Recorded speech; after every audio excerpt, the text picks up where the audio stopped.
Well, I do think that the headlines to watch are the oil headlines, that for chemicals.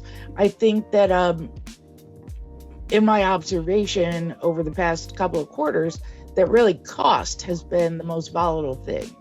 And so that's given a certain amount of support to chemical prices around the world, meaning that, they're not dropping to the record lows that we saw.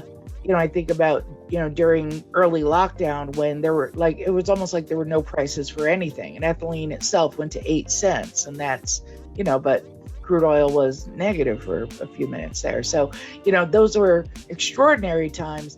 But looking at, I know the last time you and I spoke, I believe that oil was in the 70s and now it's in the 80s.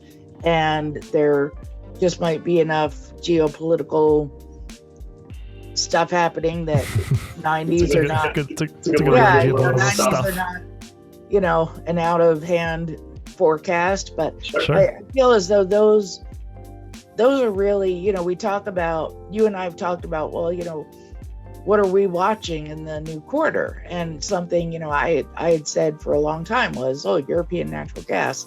I'm not really watching that as much. I'm really watching crude oil headlines. I feel like that's that will have maybe some of the biggest shockwaves or ripple effects that we'll see.